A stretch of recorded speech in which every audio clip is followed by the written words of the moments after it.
never give in. Never, never, never.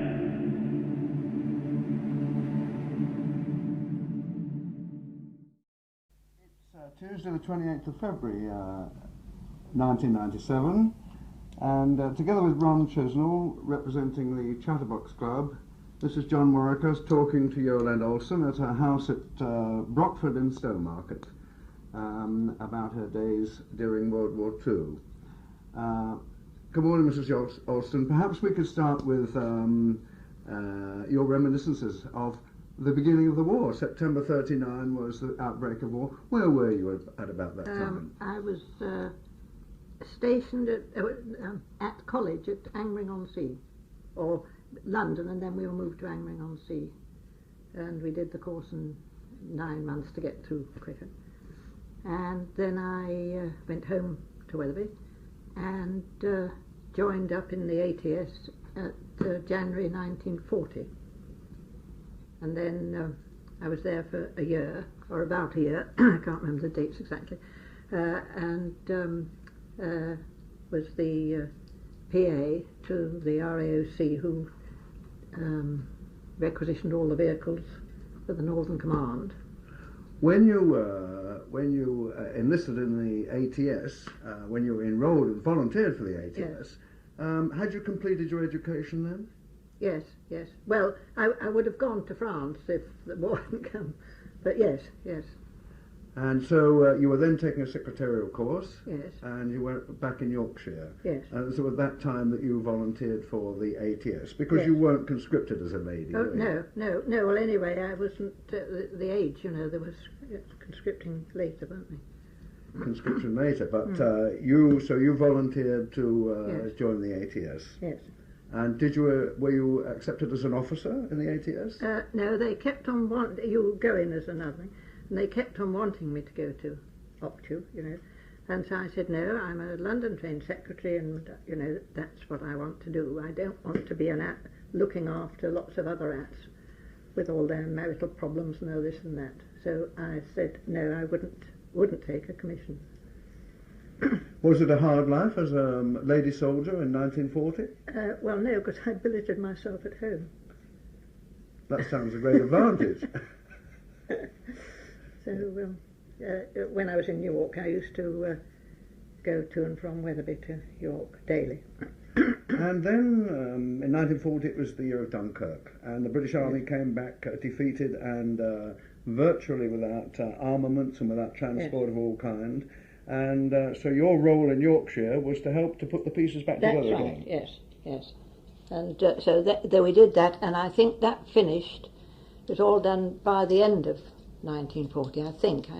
And then the officer I was working for, he was moved on, and I stayed and put in for Foreign Service, and was prepared and everything to go to the Middle East.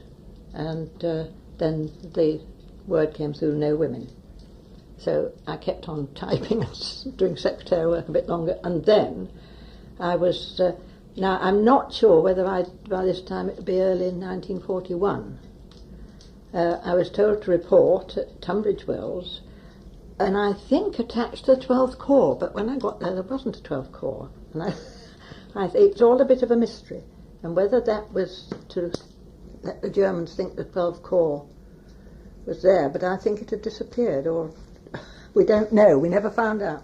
Well, what was transport like in those days? You had to get from Yorkshire to Tunbridge Wells on your own. How did you go about that? Got on a train at Leeds and crossed London and went to Tunbridge Wells, and I got the address of the Attery, so I walked up from the station to the Attery, and then someone turned up the next morning to collect me in a car. And I think I'm not sure who it was, or did we walk? I don't know, there were two of us. And anyway, then the OC, John Hill, came along to this hut and told us exactly what we'd need to do and learn and all the rest of it. So we started then and there. Had you had to take all your own equipment with you from Yorkshire? Did you carry it in a kit bag in those days? Well, just our uniform, yes, and you know, yes, just You only had lightweight equipment then? You didn't have Yes, you didn't take civvies with you, see, in Clarkey. So that wasn't too much trouble? No, no. Okay, and so you were billeted and you met... In the Attery, yes. And then I was training there and we had all the time to be listening. And the exciting bit was, at least I think it was, I picked up a signal from Scotland, which was unheard of in those days. And so I wrote it all down and reported it to the OC when he called. And so I told him. So then the next time he said, oh, that was Hess landing in Scotland. So I was there about the time this, but I forget dates, you see. But it was when I was in Tunbridge Wells, Hess landed in Scotland, and the call sign was cauliflower. Well, I don't know whether that was our call sign or whether it was the Scottish. I don't know, but it was cauliflower calling. And that was in plain language, that call? Yes, you see, we didn't use Morse at all. And the whole idea was, because of during the war, there wouldn't be time to get a message into Morse and get it out again and all that. And so we spoke as if we were talking on the telephone. And we didn't say over and out or anything, because if the Germans had picked it up, they would think, oh, this is a wireless set, you see. So it was as if we were chatting. We talked about, there was a code, and for sort of, I can't remember, it changed every day.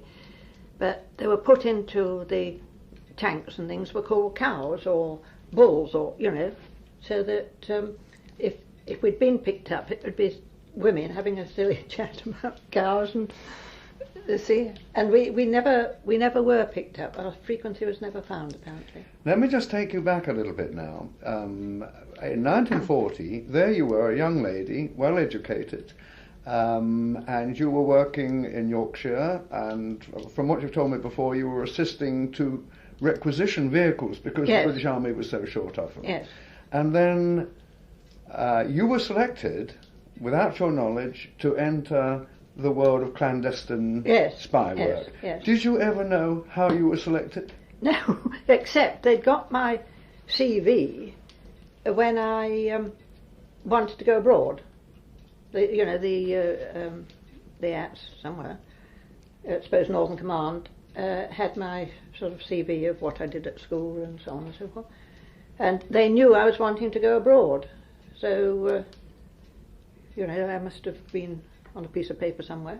And you must have gone through and been filtered out and selected as very suitable for the task you that see, you were going to do. They were looking for operators, you see, weren't they? Yes, they were, and I'll tell you more about that later on. But you were picked out anyway, and you don't know how to this day. No. You don't know who identified you or picked you out or recommended you to this day. No. Well, that was the beginnings of, instead of the army, this was a secret world you were entering, wasn't Yes, it? and we weren't allowed to, we didn't, and I was given this warrant and so on, and I wasn't allowed to tell my parents where I was going or anything. Right from the outset, secrecy was vital then. Yeah. And two of you travelled from Yorkshire. There was another lady. Yes, there was Rachel. She was the doctor's daughter, and she wasn't out in York, but she stayed, I think, for 4 weeks and said, "No, I'm going home." So she went back. So Rachel Kitchen was her name. In Tunbridge Wells, you must have been briefed then that you were going to take on radio work or code work or but something this was like that. at the hut. The OC, John Hill, came out and told us to start with, as little as we needed to know, and test our voices, and we had to remember numbers and all sorts of things, And they must have told you that it was all going to be very secret. Now, how did this affect your life? We were told that, nothing was to be said, but, no, I just carried on as usual. It was a little bit boring to start with, because we didn't meet anybody, you see. And whether the 12th Corps was there or not, I do not know. But, and I think I was there about 6 weeks. Till I went to the Attery. I was sent up to the Attery. To the Octu, rather. Sent to the Octu. Yes. Did they give you any training in code work or decoding at Tunbridge Wells? I can't remember. I can't remember. Yes, we must have had the codes. But not Yes. Morse work. No, You were never involved in Morse work. never Morse. No. Why I mention that is because there's been a great mystery about the origins of the radio network, the set, the transceiver that was used by the auxiliary unit's special duties section. Yes. And so it must have been quite clear when you were enrolled, it must have been quite clear by the authorities that they had a network of sets that could be used by voice only, Yes. rather than by Morse. So Yes, you it were was just voice. never required to learn Morse. No. When did you have sets there to practice with at Tunbridge? Or Oh was it- yes, because we to contact other stations and things. You see. The network was already in existence Yes, then. that they started in Kent and all round there, and the idea was that I was being trained, and then they were going to open up in Yorkshire and so on, and then I would be sent back to Yorkshire because being Yorkshire I'd know the scene better, but I never got to Yorkshire, so I don't know whether. But you see, there again, we didn't know whether there were any stations in Yorkshire or not by that time. Well, there wouldn't be to start with because there were only Sevenoaks, Tunbridge Wells, just a few round the bit that might be invaded. When you were training there at Tunbridge Wells, do you remember if you were known as an in station or a control station or a zero station? Or did you No. have any technical names at all? No, I wouldn't know. No. And was there only one set that you were operating, or was there two sets? Just one. Just one set. Okay, so this was very much the embryo stages of Yes, the radio. yes, it was network. right at the beginning, because then after Octu I was to report at Hatfield Peveril, Essex. Essex, and there was another girl there at that time, so I joined her, and we had to walk quite a long way to the camp, and I don't remember much. I wasn't there long. I don't remember much about that, but it was the same idea, and then I was moved on to Thorn and Magna.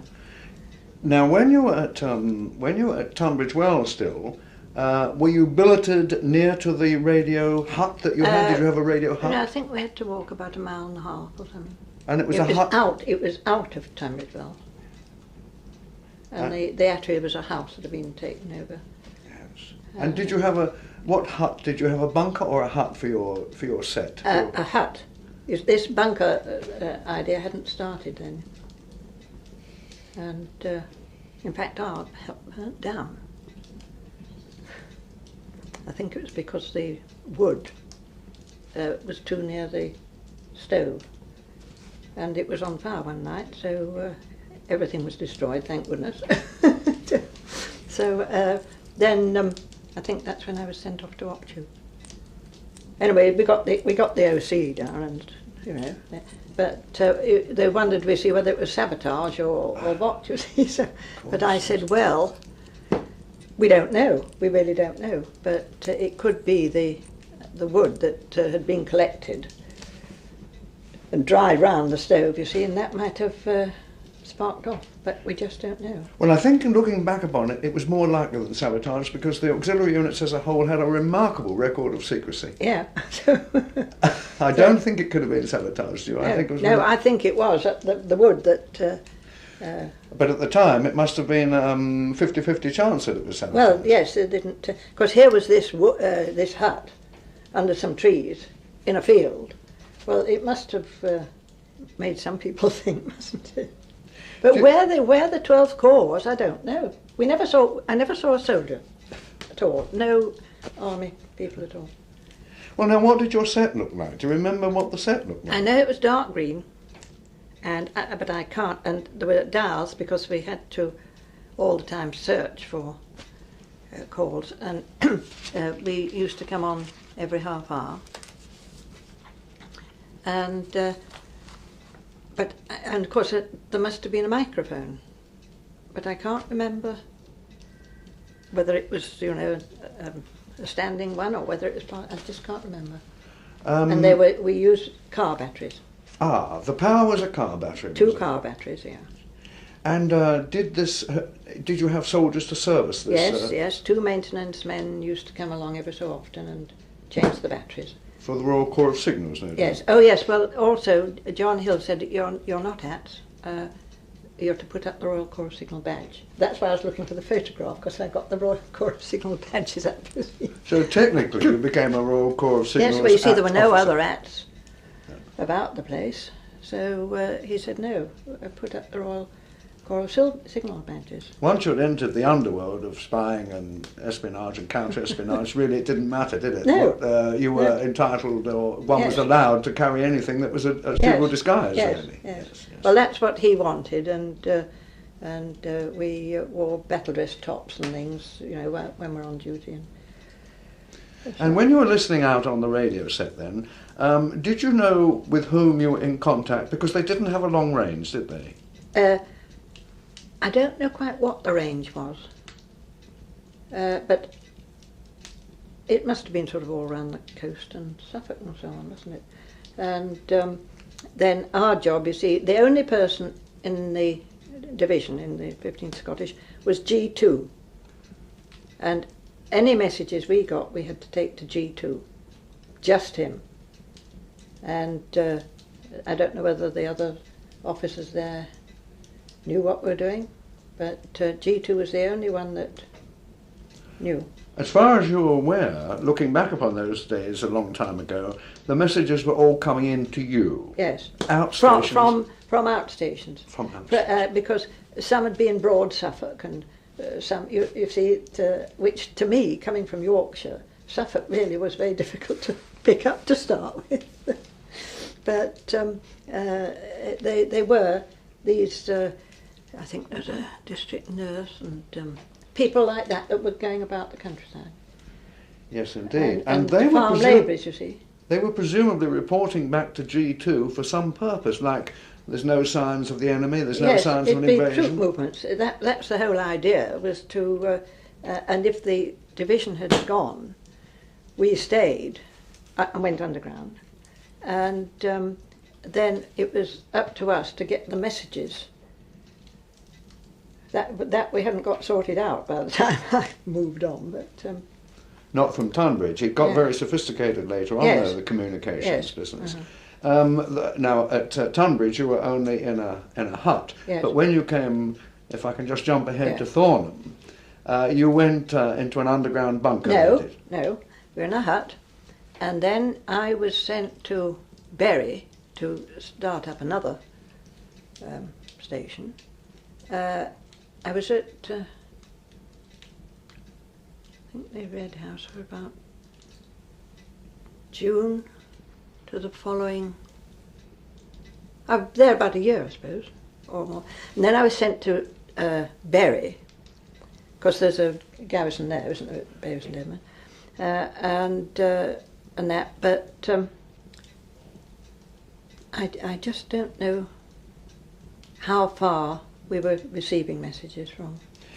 Going back to the messages, what sort of transmissions were they that you received when you were listening? Someone would say to you, they would call you as a call sign. You would have a call sign base, or yeah, no, and then I think I can't remember our call sign here, but a friend of my brother-in-law and my husband, he's a farmer. He's over 90 now, I think, and we went and had lunch with them after, not that long ago, perhaps 10 years ago, and we talked about war experiences, and he said, he farmed, but he said, and then there was some other thing, and I was orange calling this, and I thought, that was one of our call signs. Well, then I was never able to she weren't released from the Official Secrets Act, so I wasn't able to say anything, but I thought, I bet Ray had got a dugout in his garden or something. He's a farmer, you see.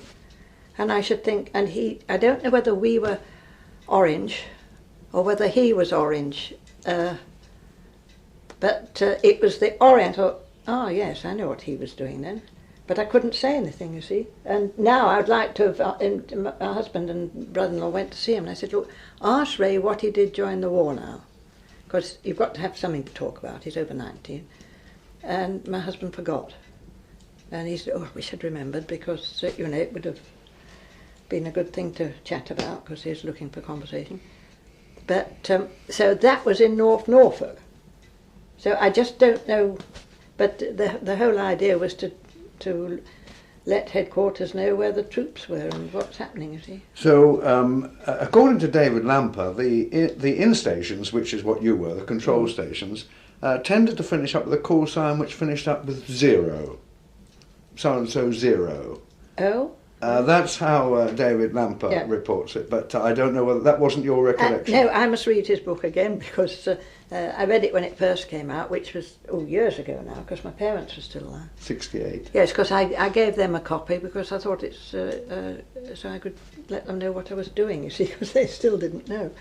But so I'll read it again. But I remember at the time thinking, oh, this isn't quite right, you know, and so on. But of course, right at the beginning, it was, well, they hadn't decided whether to carry on with it, you see. We were a sort of test lot, you see. Those communications you had, there must have been something like gibberish to anyone who was outside, because the Germans weren't supposed to understand them. They were in plain language, but you had